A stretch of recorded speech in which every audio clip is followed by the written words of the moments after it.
Hey crew, I've got the key to this 21 Mazda MX-5 Miata Club. We are going to take it for a drive, of course, but first, let's check out how it looks on the outside and inside. No real exterior changes for the 21 model year MX-5 Miata.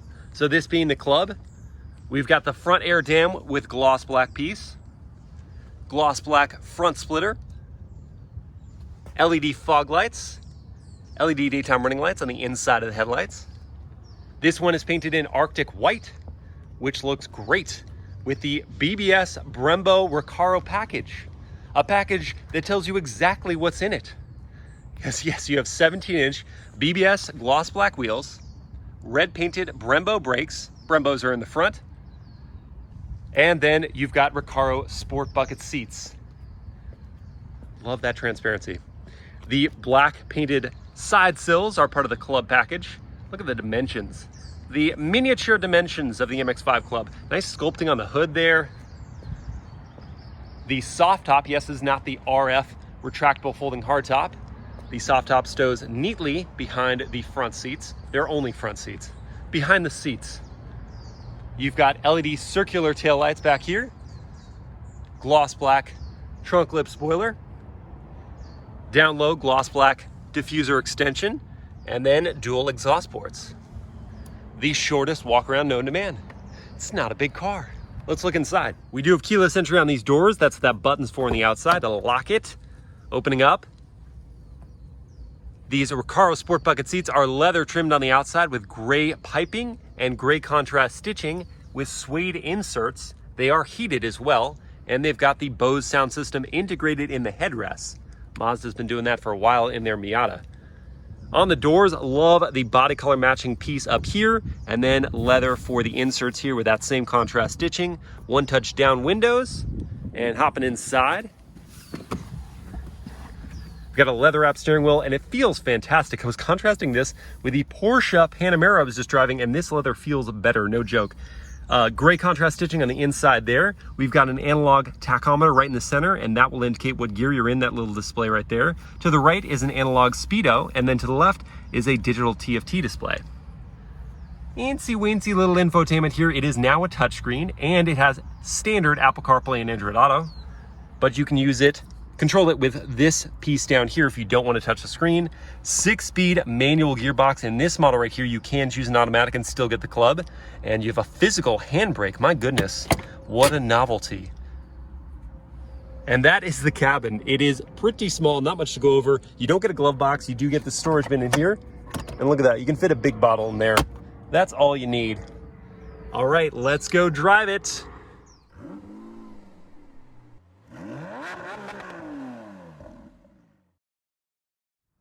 I think it's a very good indicator of a car's greatness. If I've been driving this car this whole week without a camera strapped to my head, and now that I have one strapped to my head, I'm still excited to drive it.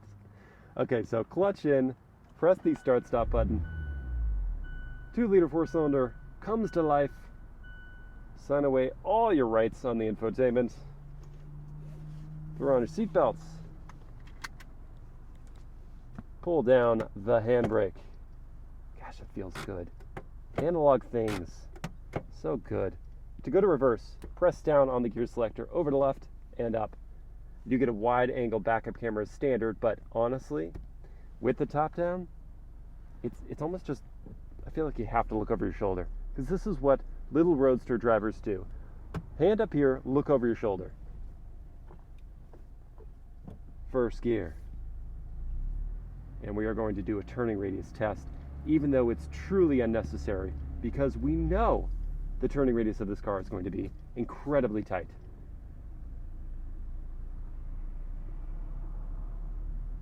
And indeed it is. I almost stay in between the two white rows of parking spaces. Horn test, is it going to be dinky for such a dinky little car? Yeah, I don't think so. That would get someone's attention.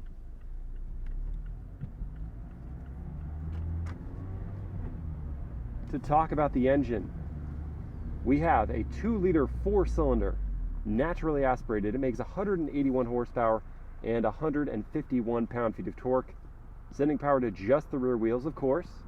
via your choice of a 6-speed manual or 6-speed automatic gearbox. And I'll dive more into the manual in a second, but I'll address the automatic first. It's a perfectly fine automatic gearbox. I've driven it, no complaints. The complaint I'd have is that you should have had the manual.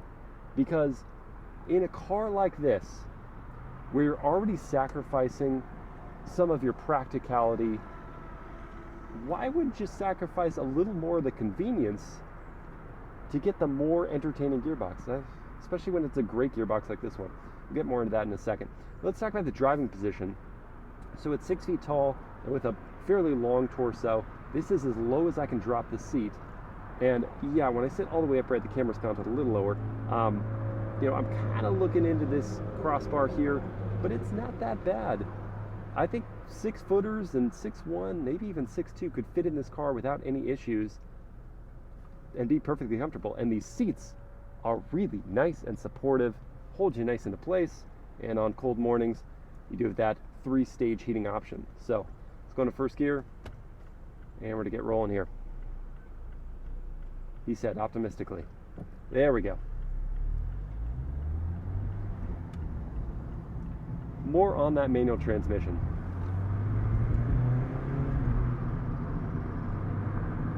I can understand the folks who wouldn't want to choose manual if they're driving on the highway all the time and, you know, they just want to not have to think about it. But this gearbox is so easy to use. The clutch pedal is so easy to modulate. The engagement point is so clear that it's not even really a chore. Even in traffic, and I've sat in traffic in this car, multiple iterations of this car, multiple model years, and it's just not a pain. It's just fine. You have to use your hands. Oh no, you can't look at your smartphone. You shouldn't be doing that anyway, folks. So yeah, it's just really, really easy to use. And the gears themselves, their arrangement it's just like such a clear roadmap from getting from one gear to the next. They're short throws and they click right into place. The only reason I've ever screwed up a shift is just because I don't drive manual all that often these days. But it's just such a great gearbox. I love it. Now, this being the club, we are on stiffer Bilstein suspension, and so you might think the ride quality would be really pretty punishing, but it's not. It is firm, certainly firm. But that's what you get with a sports car. It's not any extra level of discomfort beyond what you would expect with a little sports car. The bumps, you feel them, but they don't shatter your spine. And that kind of communication that you get from the suspension is really what you want, especially when you get into the fun stuff. These Brembo brakes are also wonderful. I just can't get over how easy this car is to drive. It's so easy to drive. This is the kind of car you'd want to teach someone how to drive a manual, really, because it's that easy. And then it just stays with you. It's not just easy to drive, it's rewarding. And I think that's a great plot to push us. Let's quickly teleport to a fun driving road, and I'll show you what this car can really do. All right, we have successfully teleported to a fun road. I've even changed my clothes in the process somehow so that we can put the MX-5 Miata to the test where it belongs. Here we go.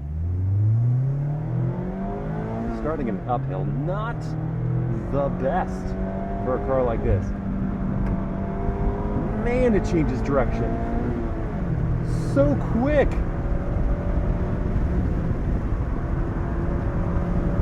Now, typically Miatas are momentum cars, but because of the extra power we now have, 181 horsepower compared to like the 2016 car, it can really pull itself out of issues with power. The brakes are so good. There's not a lot of car to slow down, but terrible shift. like they do a great job. The initial bite is so immediate.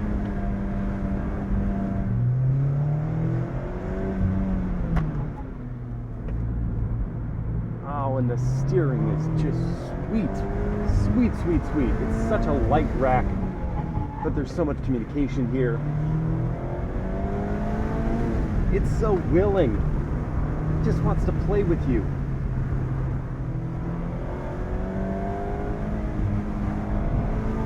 It darts right into every corner. The back comes around so perfectly, so controllably. Tossable. Tossable is the word that comes to mind with this car. And here's also where that limited slip differential really comes into play, because you don't have to wait until the road straightens out for you to get the power down. And that makes it so much more entertaining. Entertaining is yet another word. Tossable and entertaining, two words that immediately come to mind behind the wheel of the MX-5 Club. I can't, on tight roads like that, I can't think of any more fun than you can have in an MX-5 Miata. Maybe a Lotus, but if we're talking around 30 grand, come on. It's this car. It's only this car. Good, right? Really, really good. Now we're gonna get on the highway here. So I'm gonna put the top up and just pull on this strap right here. Grab the handle over there. You can literally do this one-handed. It's crazy. What happened? It's got a lock. Okay, trying again. Down. Now you do it one-handed. Pull the windows back up. And that should have been even easier. I'm gonna do it again just because, okay? Down. Pull lever up. Grab the handle. Over. Locked. It's that simple, folks. And that kind of convenience, that you can do it one-handed on the fly, means that you're gonna wanna do it. And that's the point of a Roadster. It's like, just spur of the moment, I want the top down, you just put the top down. It's great. All right, we're gonna do a full speed blast here. Rev it out to 7,500. This car is not slow. It's really not slow. With just 2,300 pounds to lug around, it seriously gets moving.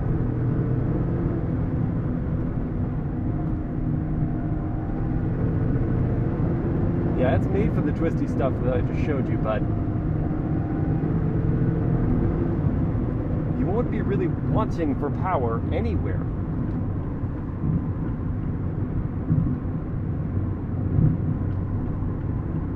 Let's hop to a couple pulls here real quick. Down to fourth.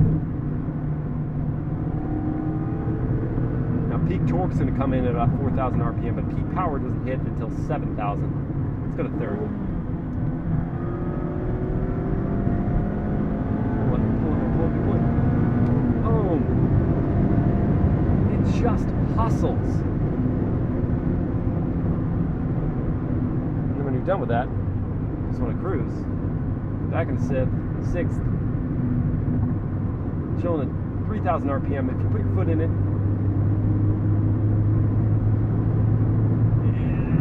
you get to use some passing power, but you're probably going to want to click down a gear if you need to make a maneuver.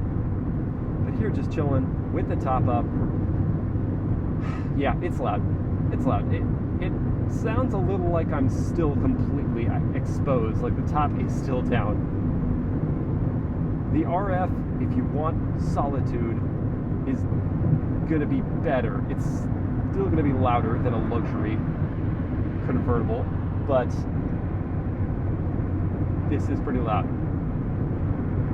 It's easy to cruise like this, but you want to have a conversation with someone, or even on your Bluetooth device, you're going to be yelling that I'm going to turn on some air. I'm dying. So yeah, it's with the top up, it is not a luxury experience. This is still very much a sports car, and this is still very much a fabric roof. Let's see if we can't get a proper 0 to 60 pull in here. All right, that That was a terrible start.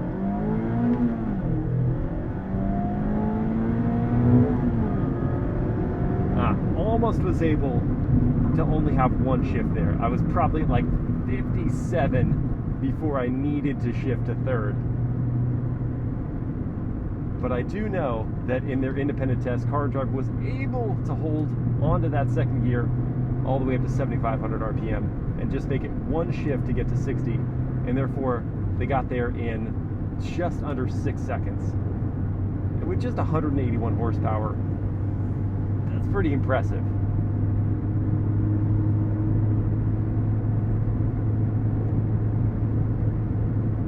Oh my gosh, this car is just so fun. In like all the performance aspects. 0 to 60, you're still having fun because you're playing with a manual gearbox and it's actually just pretty darn quick. Twisty, really tight road. It plays with you. It's so willing. It's so engaging with all the facets, the steering, the gearbox, the brakes, the change of direction, the suspension, the LSD, and just driving around town. The best part about quote-unquote slow car fast, low power cars is that you can beat on them on a daily basis, not actually be breaking the speed limit in most cases, and be having fun. That's the true appeal of the MX-5 Miata. I'm going to show you Apple CarPlay now, so we can do a sound system test. He said, optimistically, you're supposed to be able to... There we go. I'll just use the control wheel down here. That's safer anyway.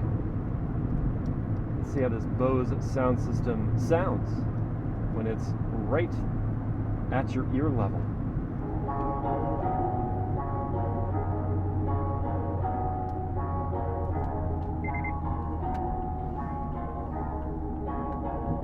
Top up, that is why blind spot monitoring does come in handy, because yeah, there's a bit of a blind spot there. This song is terrible. There we go. Okay, it's got bass.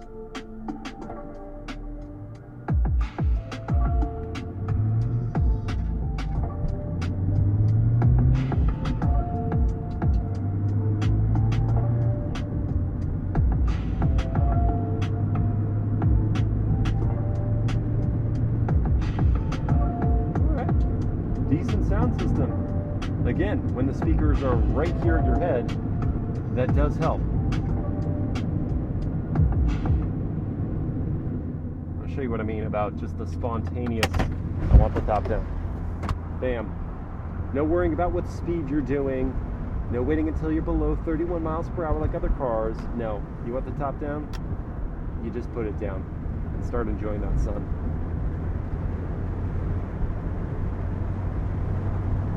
Now, unlike some other convertibles,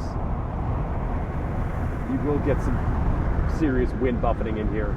This little, show you in the rear view, that little grate that passes between the driver and passenger can only do so much to quell that. But who cares? Just get that wind in your hair. Stop talking and start enjoying. Now, speaking of enjoying, you can actually enjoy this car for longer because it has pretty decent fuel economy. 29 combined from like 26 city and 34 highway. So that even though it's a pretty tiny fuel tank, you don't rush through it. It means that the Miata can actually be a reasonable commuter and still leave you enough in the tank to go visit your favorite local canyon road on your way home from work.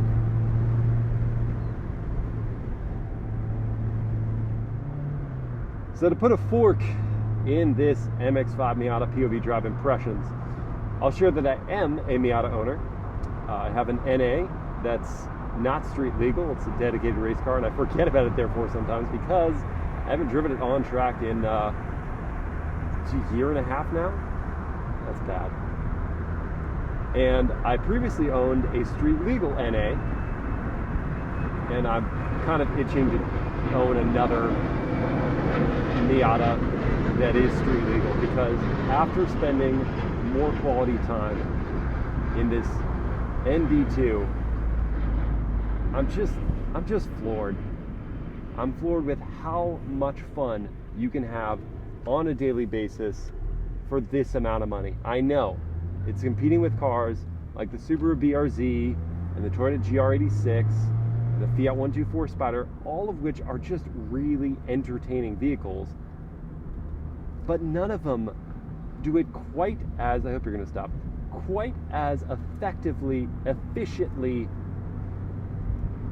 and I don't know, just accessibly as this NA, or as this ND2 Mazda MX-5 Miata Club. Oh man, what a treat. So with all that said, I hope you guys enjoyed these POV drive impressions, and I will see you guys again next time.